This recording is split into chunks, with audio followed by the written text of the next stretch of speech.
போல் பாக்கிய செல்வம் புவியில் இல்லையே. புவி நிரம்ப பொன் தந்தாலும் இப்பளிக்கு ஈடில்லையே.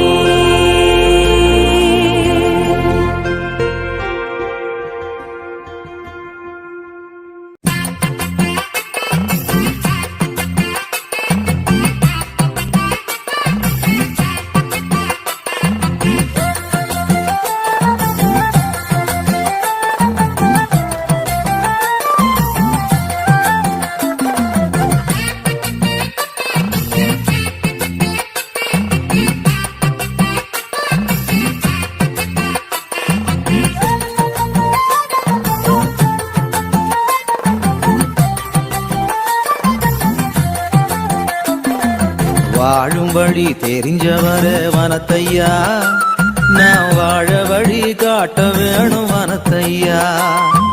வாழும் வழி தெரிஞ்சவர வனத்தையா, நான் வாழ வழி காட்ட வேணும் வனத்தையா.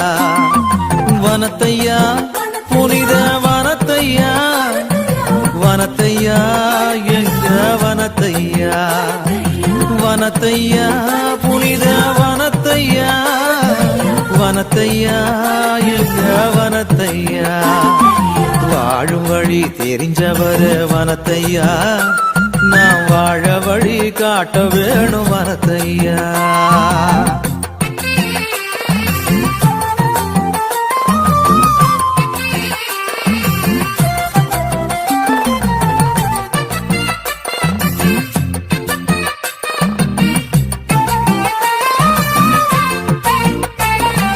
காட்டுக்குள்ள மோட்ச இன்பம் இருப்பத நீர் காட்டுகின்றீர் கண்டு கொண்டேன் வனத்தையா. காட்டுக்குள்ள மோட்ச இன்பம் இருப்பத நீர் காட்டுகின்றீர் கண்டு கொண்டேன் வனத்தையா. வீட்டுக்குள்ள மோட்ச இன்பம் காணவே நான் விரும்பி உந்தன் திருத்தலத்தை நாடினேன். வீட்டுக்குள்ள மோட்ச இன்பம் காணவே நாம் விரும்பி உந்தன் திருத்தலத்தை நாடினேன். வாழும் வழி தெரிஞ்சவரே வனத்தையா, நாம் வாழ வழி காட்ட வேணும் வனத்தையா. வாழும் வழி தெரிஞ்சவரே வனத்தையா, நாம் வாழ வழி காட்ட வேணும் வனத்தையா.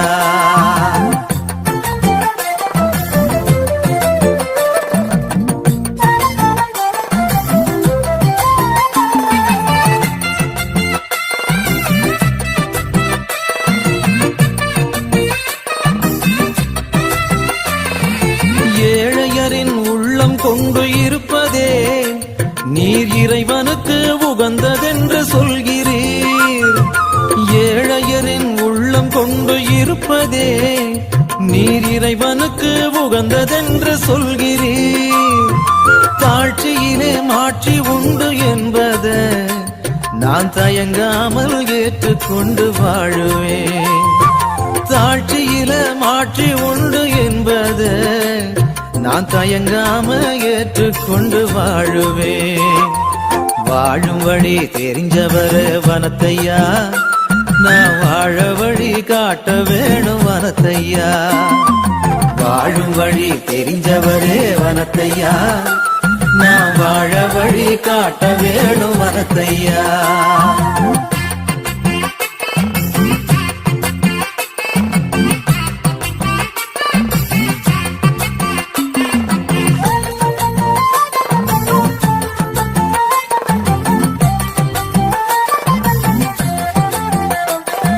சிங்கமுந்தன் காலடியில் உறங்கிடும், கொடும் சிறுத்தை கூட அருகில் வந்து வணங்கிடும். சிங்கமுந்தன் காலடியில் உறங்கிடும், கொடும் சிறுத்தை கூட அருகில் வந்து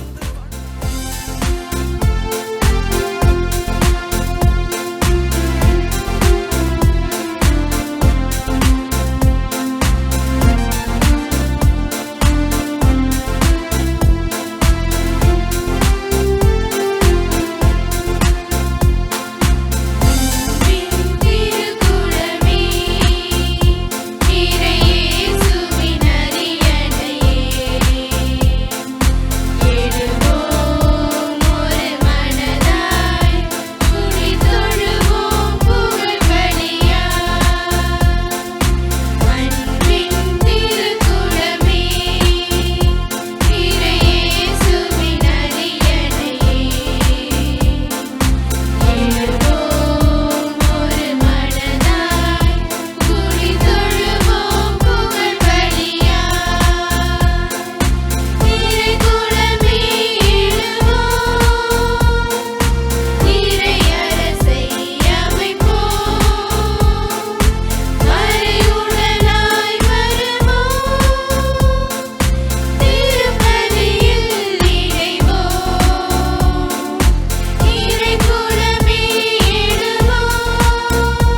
தந்தை மகன் தூயாவியாரின் பெயராலே.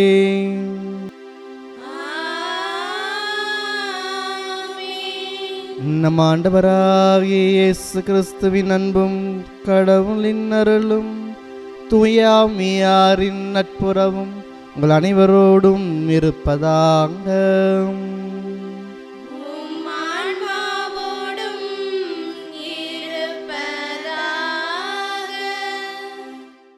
இயேசு கிறிஸ்துவில் பிரியமுள்ளவர்களே, இந்த திருப்பலியிலே பங்கெடுத்து கொண்டிருக்கிற உங்களுக்காகவும் மாதா தொலைக்காட்சி வழியாக இந்த திருப்பலியை பார்த்து கொண்டிருக்கிற ஒவ்வொருவருக்காகவும் இந்த திருப்பலியிலே சிறப்பாக மன்றாடுவோம். இந்த திருப்பலியானது கோவை மறை மாவட்டத்திலே வால்பாறை என்கிற பகுதியிலே இருக்கிற புனித வண்ணத்து சின்னப்பர் ஆலயத்திலிருந்து ஒளிபரப்பாகிறது. எனவே இந்த திருப்பலியிலே உங்கள் அனைவருக்காகவும் நான் ஜெபித்துக் கொள்கிறேன். நீங்களும் எங்கள் பங்கிற்காக ஜெபித்துக் கொள்ளுங்கள். இயேசு கிறிஸ்து இறை வார்த்தையை அறிவிக்கிறார். அந்த அறிவிக்கிறவர் பொழுது அதை கேட்கிறார்கள். கேட்கிறவர்கள் மனம் மாறுகிறார்கள். மனம் மாறியவர்களை குறித்து இறைவன் மகிழ்ச்சி அடைகிறார். மனம் மாறாதவர்கள் யாரெல்லாம் இருக்கிறார்களோ அவர்களை அவர் சாடுகிறார், கோபித்து கொள்கிறார். எனவே இறை வார்த்தையை கேட்கிற நாம் அந்த மன மாற்றத்தை கொண்டு வருவோம். அந்த மன மாற்றமானது கண்டிப்பாக நம்முடைய வாழ்க்கையில் மாற்றத்தை கொண்டு வரும். எனவே நாம் இறை வார்த்தையை கேட்டும் மனம் மாறாத தருணங்களை நினைத்து மனம் வருந்தி மன்னிப்பு வேண்டுவோம். எல்லாம் வல்ல இறைவனிடமும் சகோதர சகோதரிகளே உங்களிடமும் நான் பாவி என ஏற்றுக்கொள்கிறேன். ஏனெனில் என் சிந்தனையாலும் சொல்லாலும் செயலாலும் கடமையில் தவறியதாலும் பாவங்கள் பல செய்தேன். என் பாவமே, என் பாவமே, என் பெரும் பாவமே. ஆகையால் எப்பொழுதும் கனியான புனித மரியாவையும் வானதூதர் புனிதர் அனைவரையும் சகோதர சகோதரிகளே உங்களையும் நம் இறைவனாகிய ஆண்டவரிடம் எனக்காக வேண்டிக் கொள்ள மன்றாடுகிறேன். எல்லாம் வல்ல இறைவன் நம்மீது இரக்கம் வைத்து நம் பாவங்களை மன்னித்து நம்மை முடிவில்லாத நிலை வாழ்வுக்கு அழைத்துச் செல்வாராக. ஆமென்.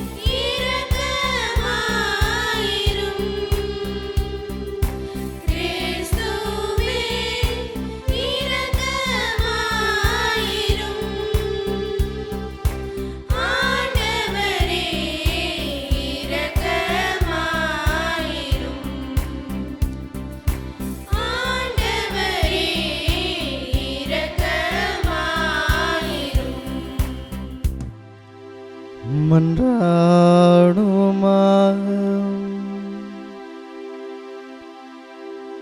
இறைவா, எல்லாவற்றுக்கும் மேலாக மன்னிப்பளிப்பதிலும் இரக்கம் காட்டுவதிலும் நீர் வல்லவர் என நாங்கள் நம்பியிருக்கின்றோம். இவ்வாறு முதலை எங்கள் மீது நிறைவாக ஒளிவதால் நாங்களும் வாக்குறுதிகளை ஆர்வமுடன் நாடி விண்ணக நலன்களில் பங்கு பெற செய்வீராக. உம்மோடு தூயாமியாரின் ஒன்றிப்பில் இறைவனாய் என்றென்றும் வாழ்ந்து ஆட்சி செய்கின்ற எங்கள் ஆண்டவரும் உம் திருக்குமாரனுமாகிய இயேசு கிறிஸ்து வழியாகவே உமை மன்றாடுகின்றோம்.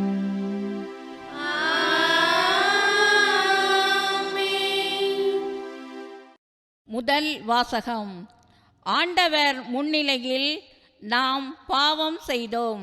நம் கடவுளாகிய ஆண்டவருக்கே நாம் கீழ்ப்படியவில்லை. இறைவாக்கினர் பாருக் நூலிலிருந்து வாசகம்.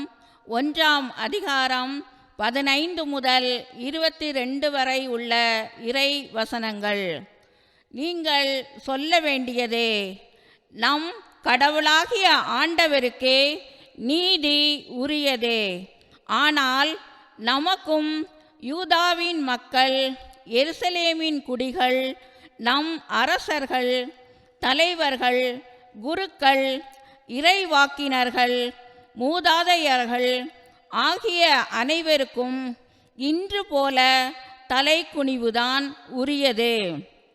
ஏனெனில் ஆண்டவர் முன்னிலையில் நாம் பாவம் செய்தோம். நம் கடவுளாகிய ஆண்டவருக்கே நாம் கீழ்ப்படியவில்லை. அவரது குரலுக்கே செவி சாய்க்கவில்லை. அவர் நமக்கு கொடுத்த கட்டளைகளின்படி நடக்கவும் இல்லை. நம் கடவுளாகிய ஆண்டவர் நம் மூதாதையரை எகிப்து நாட்டிலிருந்து அழைத்து வந்த நாளில் இருந்தே இன்று வரை நாம் அவருக்கு பணிந்து நடக்கவில்லை. அவரது குரலுக்கு செவி சாய்ப்பதில்லை. ஈடுபாடு கொள்ளாமல் இருந்துவிட்டோம். ஆகவேதான் பாலும் தேனும் வழிந்தோடும் நாட்டை நமக்கு கொடுக்கும் பொருட்டு எகிப்து நாட்டிலிருந்தே நம் மூதாதையாரை ஆண்டவர் அழைத்து வந்தபொழுது தம் அடியாரான மோசே வாயிலாக அவர் அறிவித்திருந்த கேடுகளும் சாபங்களும் இன்று வரை நம்மை தொற்றிக் கொண்டுள்ளன. மேலும் நம் கடவுளாகிய ஆண்டவர் நம்மிடம் அனுப்பி வைத்த இறைவாக்கினர் வாயிலாக பேசிய சொற்கள் எவற்றுக்கும் நாம் செவி சாய்க்கவில்லை. மாறாக நம்மில் ஒவ்வொருவரும் நம் தீய உள்ளத்தின் போக்கில் நடந்தோம். வேற்று தெய்வங்களுக்கு ஊழியம் செய்தோம். நம் கடவுளாகிய ஆண்டவர் முன்னிலையில் தீயன புரிந்தோம். ஆண்டவரின் அருள்வாக்கு. இறைவனுக்கு நன்றி. பதிலுரை பாடல். பல்லவி. உமது பெயரின் மாட்சியை முன்னிட்டு கடவுளே எங்களை விடுவியும். உமது பெயரின் மாட்சியை முன்னிட்டு கடவுளே எங்களை விடுவியும். உமது பெயரின் மாட்சியை முன்னிட்டு கடவுளே எங்களை விடுவியும். கடவுளே எங்களை விடுவியும். கடவுளே, வேற்று நாட்டினர் உமது உரிமை சொத்தினுள் புகுந்துள்ளனர். உமது திருக்கோவிலை தீட்டுப்படுத்தியுள்ளனர். எருசலேமை பாழடைய செய்தனர். உம் ஊழியரின் சடலங்களை வானத்து பறவைகளுக்கு உணவாகவும் உம் பற்றுமிகு அடியாரின் உடல்களை காட்டு விலங்குகளுக்கு உணவாகவும் அவர்கள் அளித்துள்ளார்கள். பல்லவி. உமது பெயரின் மாட்சியை முன்னிட்டு கடவுளே எங்களை விடுவியும். உமது பெயரின் மாட்சியை முன்னிட்டு கடவுளே எங்களை விடுவியும். கடவுளே எங்களை விடுவியும். அவர்களின் இரக்கத்தை தண்ணீரென எருசலேமை சுற்றிலும் அள்ளி இறைத்தார்கள். அவர்களை அடக்கம் செய்ய எவரும் இல்லை. எங்களை அடுத்து வாழ்வோரின் பழி சொல்லுக்கு இலக்கானோம். எங்களை சூழ்ந்துள்ளோரின் நகைப்புக்கும் ஏளனத்திற்கும் ஆளாகிவிட்டோம். ஆண்டவரே, இன்னும் எவ்வளவு காலம் நீர் சினம் கொண்டிருப்பீர்? என்றென்றுமா உமது வெஞ்சினம் நெருப்பாக எரியுமோ? பல்லவி. உமது பெயரின் மாட்சியை முன்னிட்டு கடவுளே எங்களை விடுவியும். உமது பெயரின் மாட்சியை முன்னிட்டு கடவுளே எங்களை விடுவியும். கடவுளே எங்களை விடுவியும். எம் மூதாதையரின் குற்றங்களை எம்மீது சுமத்தாதேயும். உம் இரக்கம் எமக்கு விரைவில் கிடைப்பதாக. நாங்கள் மிகவும் தாழ்த்தப்பட்டிருக்கின்றோம். பல்லவி. உமது பெயரின் மாட்சியை முன்னிட்டு கடவுளே எங்களை விடுவியும். உமது பெயரின் மாட்சியை முன்னிட்டு கடவுளே எங்களை விடுவியும். கடவுளே எங்களை விடுவியும். எங்கள் மீட்பராகிய கடவுளே, உமது பெயரின் மாட்சியை முன்னிட்டு எங்களுக்கு உதவி செய்தருளும். உமது பெயரை முன்னிட்டு எங்களை விடுவித்தருளும். எங்கள் பாவங்களை மன்னித்தருளும். பல்லவி. உமது பெயரின் மாட்சியை முன்னிட்டு கடவுளே எங்களை விடுவியும். உமது பெயரின் மாட்சியை முன்னிட்டு கடவுளே எங்களை விடுவியும். கடவுளே எங்களை விடுவியும். அல்லேலூயா. அல்லேலூயா. அல்லேலூயா. அல்லேலூயா.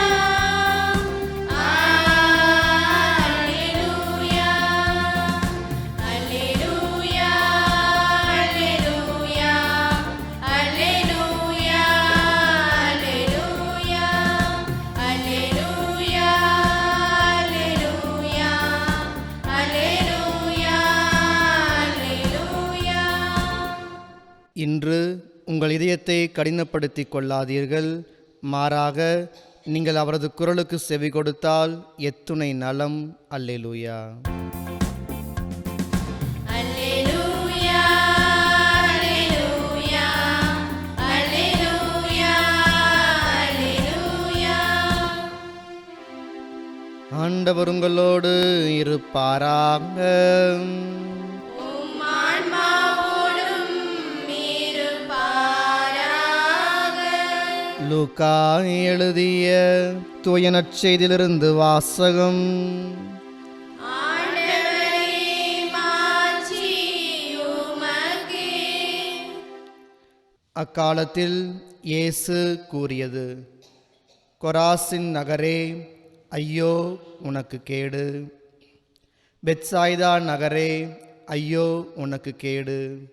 ஏனெனில் உங்களிடையே செய்யப்பட்ட வல்ல செயல்கள் தீர், சீதோன் நகர்களில் செய்யப்பட்டிருந்தால் அங்குள்ள மக்கள் முன்பே சாக்குடை உடுத்தி சாம்பலில் உட்கார்ந்து மனம் மாறி இருப்பர். ஏனெனில் தீர்ப்பு நாளில் தீருக்கும் சீதோனுக்கும் கிடைக்கும் தண்டனையை விட உங்களுக்கு கிடைக்கும் தண்டனை கடினமாகவே இருக்கும். கப்பர்நாகுமே, நீ வானளாவ உயர்த்தப்படுவாயோ? இல்லை, பாதாளம் வரை தாழ்த்தப்படுவாய். உங்களுக்கு செவி சாய்ப்பவர் எனக்கு செவி சாய்க்கின்றார். உங்களை புறக்கணிப்பவர் என்னை புறக்கணிக்கின்றார். என்னை புறக்கணிப்பவர் என்னை அனுப்பியவரையே புறக்கணிக்கின்றார். ஆண்டவரின் அருள்வாக்கு. கிறிஸ்துவே, உமக்கு புகழ். இறையேசு கிறிஸ்துவில் பிரியமுள்ள எனது அன்பு சகோதரிகளே, சகோதரர்களே, உங்கள் அனைவருக்கும் நம் ஆண்டவராகிய இயேசு கிறிஸ்துவின் அற்புத நாமத்திலே வாழ்த்துக்களையும் வணக்கங்களையும் தெரிவித்துக் கொள்கின்றேன். இயேசு நம்முடைய நகரை சந்திக்க வந்தால், இயேசு நம்முடைய வீட்டை சந்திக்க வந்தால், இயேசு உங்களையும் என்னையும் சந்திக்க வந்தால் அவர் என்ன கேட்பார்? நீங்களும் நானும் என்ன பதில் சொல்லப் போகிறோம் என்பதை உள்ளடக்கியதாக இருப்பதுதான் இன்றைய வாசகங்களாக இருக்கிறது. என்று சொன்னால் இயேசு சொல்லிய வார்த்தைகள் அப்படியாக இருக்கிறது. ஏன் அவர் அந்த வார்த்தைகளை சொல்ல வேண்டும் என்று சொல்லி பார்க்கிற பொழுது, கடவுள் அவர்கள் நகரை சந்தித்தார், நற்செய்தியை அறிவித்தார், வல்ல காரியங்களை செய்தார், இறைமகனை கண்டபோதும் அவர்கள் நம்பவில்லை, மனம் மாறவில்லை. எனவேதான் அந்த வார்த்தைகளை அவர் உபயோகப்படுத்துகிறார். ஐயோ உங்களுக்கு கேடு. இந்த வார்த்தைகளை நாம் எப்பொழுதெல்லாம் உபயோகிக்கிறோம் என்று சிந்தித்து பார்க்க வேண்டும். குறைந்தபட்சம் ஒரு 5 வித்தியாசமான இடங்களில் இதே வார்த்தைகளை வேறு எந்த மாற்றமும் இல்லாமல் நம்முடைய உச்சரிப்பை மட்டும் மாற்றி நம்முடைய உள்ளத்தை வெளிப்படுத்துகிறோம். நாம் சந்தோஷமாக இருக்கிற பொழுது முதல்ல நமக்கு வருகிற வார்த்தை, சந்தோஷனுடைய உச்சத்திற்கு நாம் வருகிற பொழுது முதலிலே ஐயோ அப்படிங்கிற இந்த வார்த்தை தான் நமக்கு வரும். இரண்டாவதாக கொஞ்சம் வருத்தம் வருகிற பொழுது இந்த வார்த்தை கண்டிப்பாக நம்முடைய வாய்களிலிருந்து உச்சரிக்கப்பட்டிருக்கும். மூன்றாவதாக நாம் கோபத்தில் இருக்கிற பொழுது ஐயோ இவன் ஏன் இப்படி செய்கிறான், இவள் ஏன் இப்படி செய்கிறார், ஐயோ இவர்கள் ஏன் இப்படி செய்கிறார்கள் என்று மூன்றாவதாக அதே வார்த்தை வித்தியாசமாக வரும்.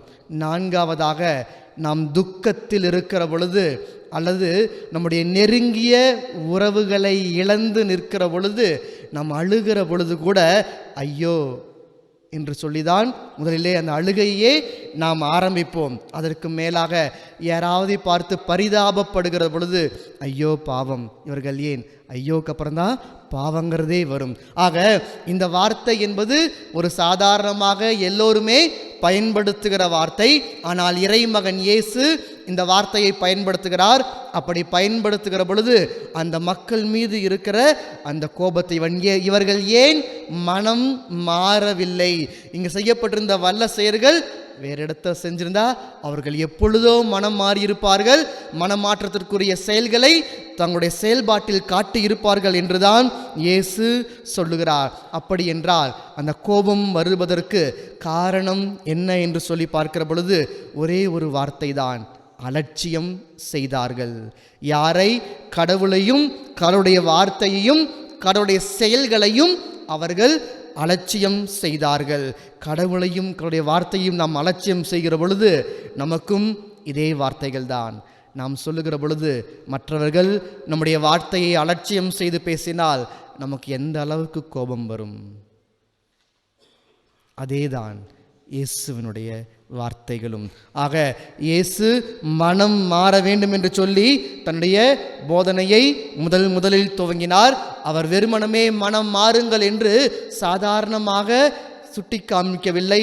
மாறாக அந்த மனம் மாற்றத்திற்குரிய திருமுழுக்கை பெற்று நமக்கு அவர் முன்மாதிரி காட்டியிருக்கிறார். நாமும் அவருடைய வார்த்தைகளை கேட்டு மனம் மாற வேண்டும். மாற்றம் கண்டிப்பாக இருக்க வேண்டும். நாம் மனம் மாறிவிட்டோம் என்று நாம் வெறுமனமே வாய் வார்த்தையாக சொன்னால் போதாது. மாறாக நம்முடைய பேச்சிலே மாற்றம் இருக்க வேண்டும், நம்முடைய செயல்களிலே மாற்றம் இருக்க வேண்டும், நம்முடைய நடவடிக்கையில் மாற்றம் இருக்க வேண்டும், நாம் சிந்திக்கிற எண்ணத்திலே மாற்றம் இருக்க வேண்டும். அப்படி மாற்றம் இல்லை என்று சொன்னால் கண்டிப்பாக அந்த மனம் மாற்றம் என்பதை நாம் காண்பிக்க மாட்டோம். மன வருத்தத்தையே நாம் இறைமகனுக்கும் கொடுக்கிறோம், மற்ற மனிதர்களுக்கும் கொடுக்கிறோம் என்பதை எந்த சூழ்நிலையிலும் மறந்துவிட கூடாது. அப்படி பார்க்கிற பொழுது கடவுள் பழையதை நினைத்து பார்க்கிறவர் அல்ல. மாறாக அந்த சூழ்நிலையிலே அந்த இடத்திலே நாம் என்ன செய்கிறோம் என்பதை தான். இதற்கு முன்னாடி அவர்கள் என்ன செய்தார்கள்? அதை அவர் கேட்கவில்லை. எல்லாம் செய்து முடித்த பிறகும் கூட அவர்கள் மனம் மாறாமல் இருந்தார்கள். அதுதான் நிதர்சனமான உண்மையாக இருக்கிறது. எனவேதான் நாம் பழையதை நினைக்க வேண்டியதில்லை. இந்த மனம் மாற்றத்தை மட்டும் நம்முடைய வாழ்க்கையிலே கொண்டு வந்தால் போதும். எல்லா மாற்றங்களையும் கடவுள் கண்டிப்பாக நம்முடைய வாழ்க்கையிலே கொண்டு வருவார். எதுவும் மாறவில்லை என்று நாம் வருத்தப்பட வேண்டிய அவசியம் இல்லை. மாறாக வாய்ப்பு கிடைக்கிற பொழுதெல்லாம் இறை வார்த்தையை வாசிக்க வேண்டும், இறை வார்த்தையை புரிந்து கொள்ள வேண்டும், இறை வார்த்தையை நாம் எடுத்துரைக்க வேண்டும். இறைவனை நம்முடைய செயல்களாலே நாம் எடுத்து கூற வேண்டும். அப்படி செய்கிற பொழுது கண்டிப்பாக மாற்றம் வரும். நாம் இறைவனை நிராகரிக்கிறோம் என்று சொன்னால், நாம் இறை வார்த்தையை வேண்டாம் என்று ஒதுக்கி வைக்கிறோம், நிராகரிக்கிறோம் என்று சொன்னால், அதனுடைய பயங்கரமான செயல்களை நாம் கண்டிப்பாக சந்தித்தே தீர வேண்டும். அதுதான் நிதர்சனமான உண்மையாக இருக்கிறது. ஆக அந்த இறை வார்த்தையை நாம் விவிலியத்தை கையில் எடுக்கிற பொழுது, வாசிக்கிற பொழுது, தியானிக்கிற பொழுது, அதை அறிவிக்கிற பொழுது கண்டிப்பாக அதற்குரிய பலன் நமக்கு கிடைக்கும். ஒருவேளை மனமாற்றத்தை நாம் இறைவனுக்கு காட்டவில்லை என்று சொன்னால், மற்ற மனிதர்கள் முன்பாக நாம் காட்டவில்லை என்று சொன்னால், கண்டிப்பாக நிராகரிப்பை நாம் உணர்ந்தே தீர வேண்டும். கண்டன குரல் கண்டிப்பாக எழும். நமக்கு எதிராக சாட்சியம் சொல்ல போவது எது என்று சொன்னால், நாம் செய்த செயல்களாக மட்டும்தான் இருக்கும். எனவேதான் இந்த விவிலியத்தை கையில் எடுப்பது அல்லது ஜெபமாலையை கையில் எடுப்பது என்பது ஒரு சாதாரணம் என்று நினைக்க வேண்டாம். இறைவனை, இறை திட்டத்தை வெளிப்படுத்துகிறது. இந்த விவிலியத்தை வாசிக்கிற பொழுதெல்லாம் அந்த மனமாற்றத்திற்குரிய ஏதாவது ஒரு விதையை அந்த வார்த்தையானது நம்முள் விதைக்கிறது என்பதை நாம் என்றைக்கும் மறந்துவிடக் கூடாது.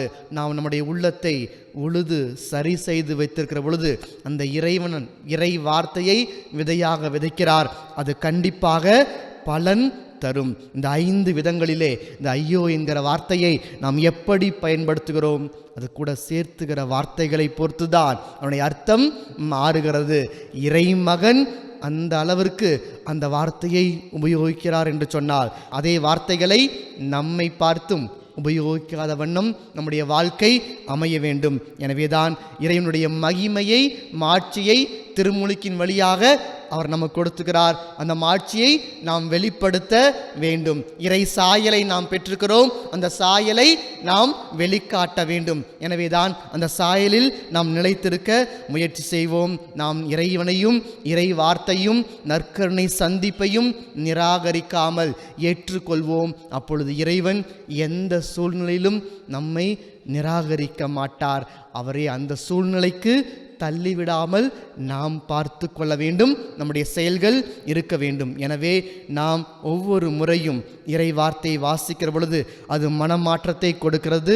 வாய்ப்புள்ள பொழுதெல்லாம் அந்த இறை வார்த்தையை நாம் அறிவிக்கிற ஆற்றலை கேட்டு இப்பள்ளியிலே சிறப்பாக மன்றாடும். அதிலும் சிறப்பாக இந்த இறை வார்த்தை என்பது நம்முடைய பேச்சுகளிலே வர வேண்டும். ஏன் நம்முடைய பேச்சுகளில் வர வேண்டும்?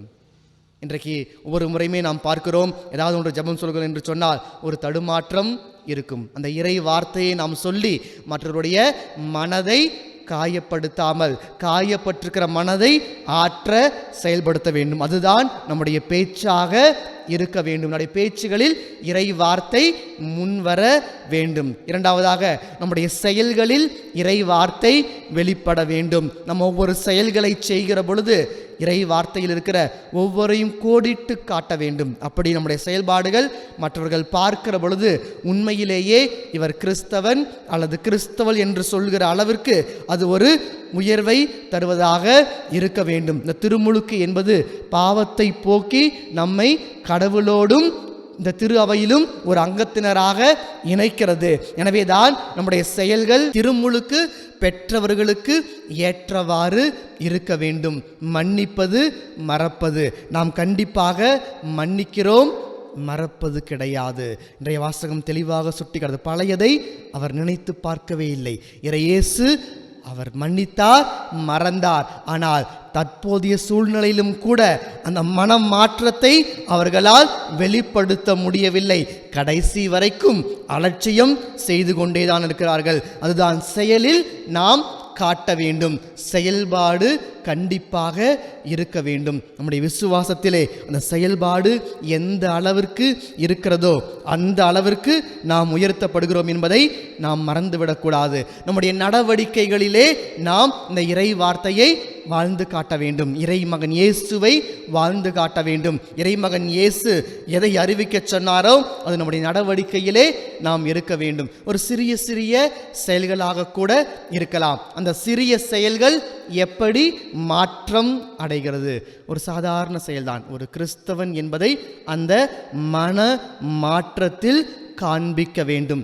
பெயர் மாற்றத்திலோ அல்லது வெளிப்புற அடையாளத்திலோ அல்ல, நாம் மனம் மாறியவர்களாக அதை காண்பிக்க வேண்டும். இயேசுவும் அந்த மனம் மாறுங்கள், நற்செய்தி நம்புங்கள் என்றுதான் சொல்லி தன்னுடைய போதனையை ஆரம்பித்தார். எனவேதான் நம்முடைய மனம் மாற்றத்திலே அதை காண்பிக்க வேண்டும். மனம் மாறியதற்குரிய செயல்களை நாம் வெளிப்படுத்த வேண்டும். எனவேதான் நாம் என்றைக்கும் பழையதை நினைத்து பார்க்க கூடாது. கடந்து வந்தது மட்டும்தான். அதை என்றைக்கும் அழிக்க முடியாது, மாற்ற முடியாது. மன்னிப்பு பெறுகிற பொழுது முழுமையாக அது கடவுளால் மறக்கப்படுகிறது. எனவே அந்த மாற்றம் கண்டிப்பாக இருக்க வேண்டும். அந்த மாற்றம் எங்கிருந்து துவங்க வேண்டும் என்று சொன்னால், என்னுள்ளிருந்து துவங்க வேண்டும். என்னிடம் இருந்து அல்ல, என் உள்ளிருந்து துவங்க வேண்டும்.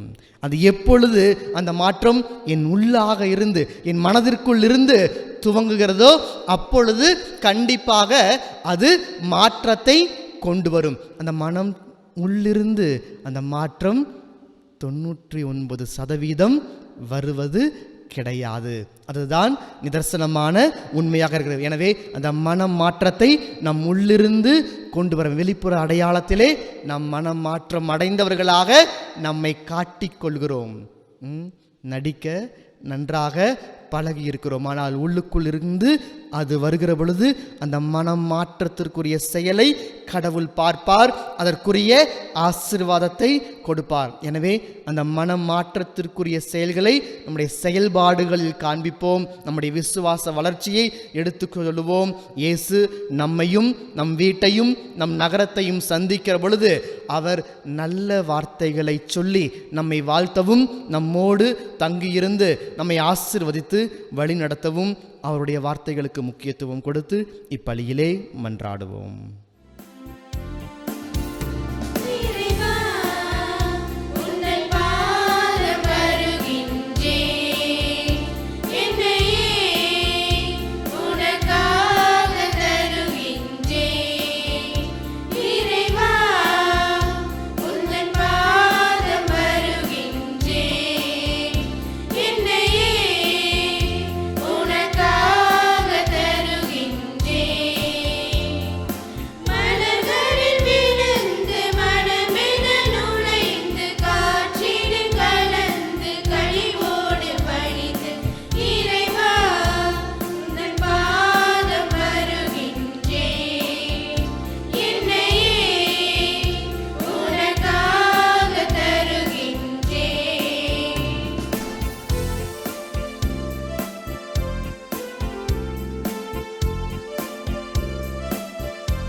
சகோதர சகோதரிகளே, என்னுடையதும் உடையதுமான இந்த பலி எல்லாம் அல்ல தந்தையாக இறைவனுக்கு ஏற்றதாகும்படி மன்றாடுங்கள்.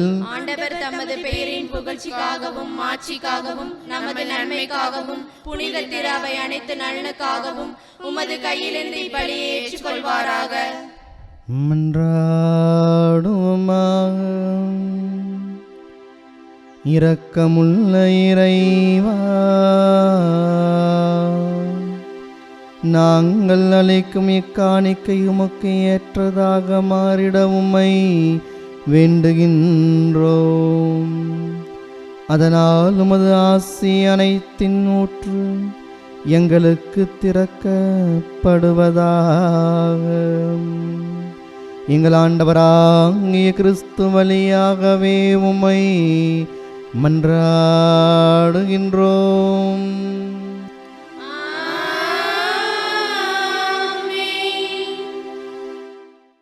ஆண்டவர் உங்களோடு இருப்பாராக.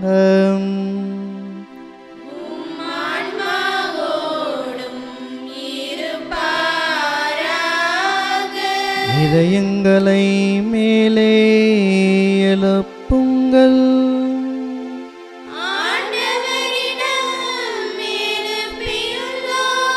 நம் இறைவனாகிய ஆண்டவருக்கே நன்றி கூறுவோம்.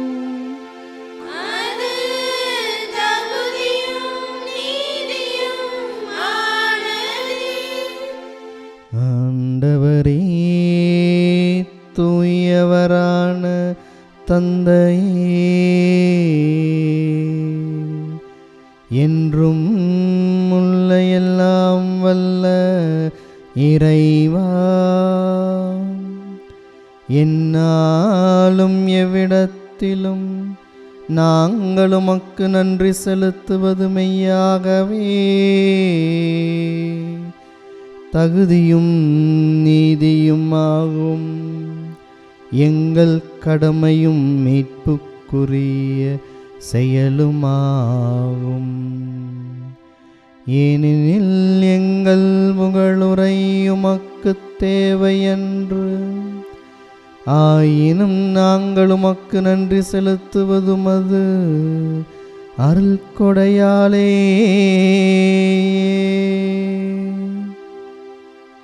நாங்கள் உம்மை புகழ்ந்துரைப்பது முதுமாட்சியை மிகுதிப்படுத்தாது, எனினும் எங்கள் ஆண்டவராகிய கிறிஸ்து வழியாக நாங்கள் மீட்படைய பயன்படுகின்றது. ஆகவே வானதூதர் திரளோடு ஒன்று சேர்ந்து நாங்களும் உம்மை புகழ்ந்தேத்தி மகிழ்ச்சியுடன் அறிக்கையிட்டு ஒரே குரலாய் ஆர்ப்பரிப்பதாவது:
ஆண்டவரே, நீர் மெய்யாகவே தூயவர், தூய்மை அனைத்திற்கும் ஊற்று.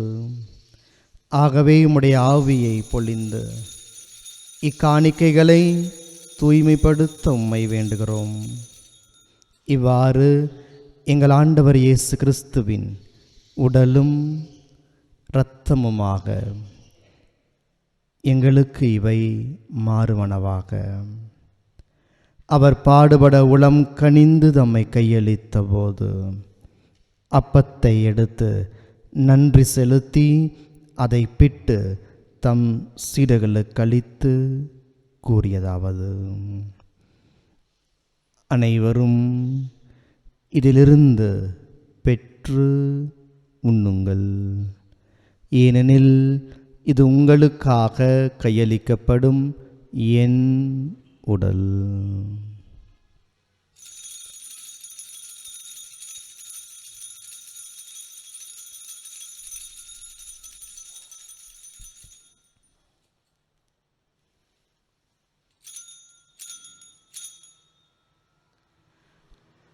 அவ்வண்ணமே இரவு விருந்தை அருந்திய பின் கிண்ணத்தையும் எடுத்து மீண்டும் மக்கு நன்றி கூறி தம் சீடர்களுக்கு அளித்து அவர் கூறியதாவது: அனைவரும் இதிலிருந்து பெற்று பருகுங்கள், ஏனெனில் இது புதிய நிலையான உடன்படிக்கைக்கு உரிய என் இரத்தத்தின் கிண்ணம். இது பாவ மன்னிப்புக்கென்று உங்களுக்காகவும் பலருக்காகவும் சிந்தப்படும். இதை என் நினைவாக செய்யுங்கள்.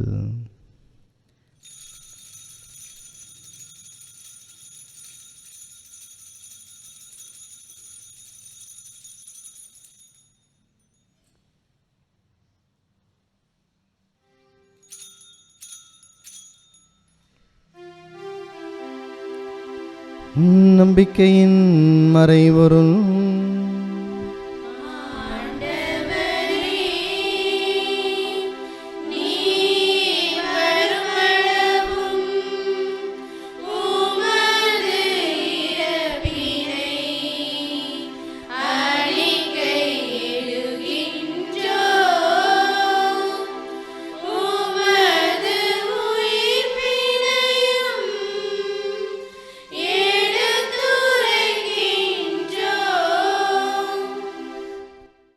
ஆகவே ஆண்டவரே, நாங்கள் கிறிஸ்துவின் இறப்பினையும் உயிர்ப்பினையும் நினைவு கூர்ந்து வாழ்வு தரும் அப்பத்தையும் மீட்பளிக்கும் கிண்ணத்தையும் ஒப்பு கொடுக்கின்றோம்.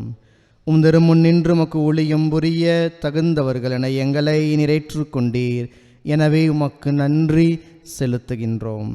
மேலும் கிறிஸ்துவின் உடலிலும் இரத்தத்திலும் பங்கு கொள்ளும் எங்களை தூய ஆவியார் ஒன்று சேர்க்க வேண்டுமென உம்மை தாழ்மையுடன் மன்றாடுகிறோம்.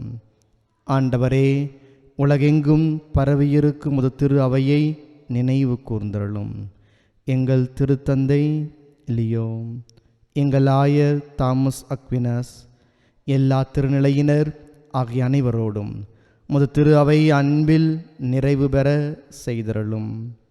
மேலும் உயிர்த்தெழும் எதிர்நோக்குடன் துயில் கொள்ளும் எங்கள் சகோதர சகோதரிகளையும் இறந்தோர் அனைவரையும் இரக்கத்துடன் நினைவு கூர்ந்து முது திருமுக ஒளியினுள் ஏற்றருளும். எங்கள் அனைவர் மீதும் இரக்கமாயிரும். கடவுளின் கன்னித்தாயான புனித மரியா, அவருடைய கணவரான புனித யோசேப்பு, புனித திருத்தூதர்கள், இவ்வுலகில் உமக்கு உகந்தவராயிருந்தோர் ஆகிய புனிதர் அனைவருடனும் நாங்கள் நிலைவாழ்வில் பங்கு கொள்ளும் தகுதி பெற்று உம் திருமகன் இயேசு கிறிஸ்து வழியாக உம்மை புகழ்ந்தேத்தும் வரமருள உம்மை மன்றாடுகிறோம். இவர் வழியாக இவரோடு இவரின் எல்லாம் வல்ல இறைவனாகிய தந்தையே, தூயாமியாரின் ஒன்றிப்பில் எல்லா புகழும் மாட்சியும் என்றென்றும் உமக்கு உரியதே.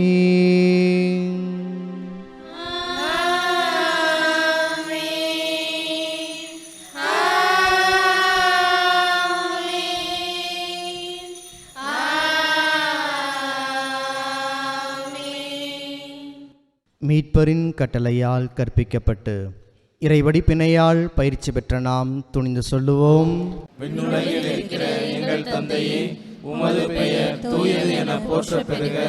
உமது ஆட்சி வருக. உமது திருவுளம் விண்ணுலகில் நிறைவேறுவது போல மண்ணுலகிலும் நிறைவேறுக. எங்கள் அன்றாட உணவை இன்று எங்களுக்கு தாரும். எங்களுக்கு எதிராக குற்றம் செய்வோரை நாங்கள் மன்னிப்பது போல எங்கள் குற்றங்களை மன்னியும். எங்களை சோதனைக்கு உட்படுத்தாதேயும், தீமையிலிருந்து எங்களை விடுவித்தருளும். ஆண்டவரே, தீமை அனைத்திலும் இருந்து எங்களை விடுவித்து எங்கள் வாழ்நாளில் அமைதியை கனிவுடன் அருள உம்மை மன்றாடுகிறோம். முதிரக்கத்தின் உதவியால் நாங்கள் பாவத்திலிருந்து எப்போதும் விடுதலை பெற்று யாதொரு கலக்கமின்றி நலமாயிருப்போமாக. நாங்கள் எதிர்நோக்கி இருக்கும் பேரின்பத்துக்காகவும் எம் மீட்பராக இயேசு கிறிஸ்துவின் வருகைக்காகவும் காத்திருக்கின்றோம். ஆண்டவராக இயேசு கிறிஸ்துவே, அமைதியை உங்களுக்கு விட்டுச் செல்கிறேன், என் அமைதியை உங்களுக்கு அளிக்கிறேன் என்று உம்முடைய திருத்துதர்களுக்கு மொழிந்தீரே. எங்கள் பாவங்களை பாராமல் திரு அவையின் எளிய நம்பிக்கையை கண்ணோக்கி உலகத்துக்கு ஏற்ப அதற்கு அமைதியும் ஒற்றுமையும் அளித்தருள்வீராக. என்றென்றும் வாழ்ந்து ஆட்சி செய்கின்றவர் நீரே. ஆண்டவருடைய அமைதி உங்களோடு என்றும் இருப்பதாக. ஒருவருக்கொருவர் அமைதியை பகிர்ந்து மகிழ்வோம்.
இதோ இறைவனின் செம்மறி, இதோ உலகின் பாவங்களை போக்குகின்றவர். இந்த செம்மறியின் விருந்திற்கு அழைக்கப்பெற்ற நாம் அனைவரும் பேறு பெற்றவர்கள். ஆண்டவரே, நீர் நிலத்தில் எழுந்தருள நான் தகுதியற்றவள். ஆனால் ஒரு வார்த்தை மட்டும் சொல்லியலும் எனது ஆன்மா நலமடையும்.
நன்றி கூறி மன்றாடுவோமாக.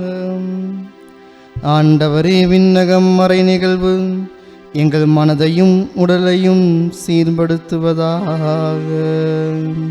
நாங்கள் கிறிஸ்துவின் இறப்பை அறிவிப்பதால் அவருடன் இணைந்து அவருடைய மாட்சியில் பங்கேற்பவர்களாக நாங்கள் இருக்க செய்தருளும். என்றென்றும் வாழ்ந்து ஆட்சி செய்கின்றவர் வழியாகவே உம்மை மன்றாடுகின்றோம்.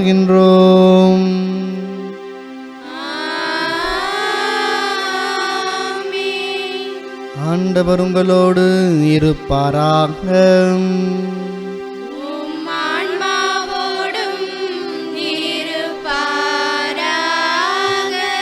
எல்லாம் வல்ல அன்பு இறைவன் தந்தை, மகன், தூயாவியார் உங்கள் அனைவரையும் நிறைவாய் ஆசீர்வதிப்பாராக.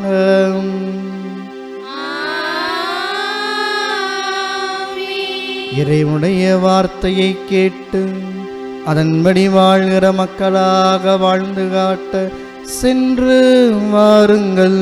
திருப்பலி நிறைவுற்றது.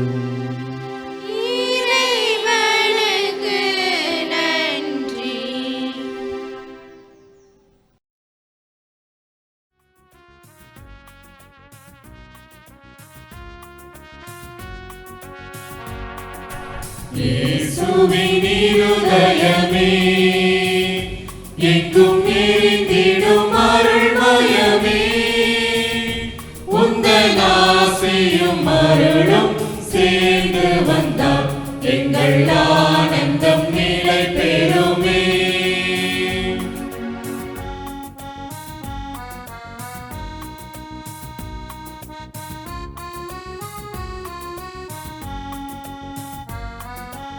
இறைவனுக்கு இதயம் உண்டு, அந்த இதயத்தில் இரக்கம் உண்டு.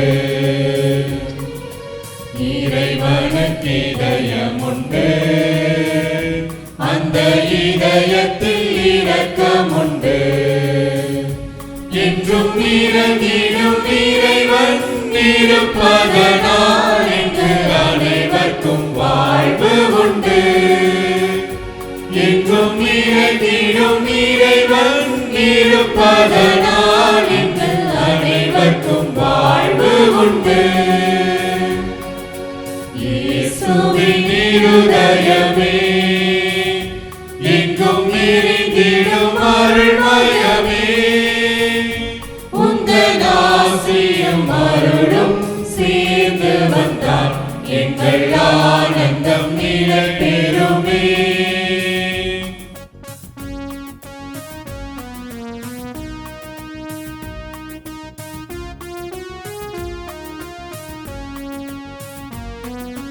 கடவுளின் கருணை உண்டு, அந்த கருணைக்கு உருவம் உண்டு. கடவுளின் கருணை உண்டு, அந்த கருணைக்கு உருவம் உண்டு.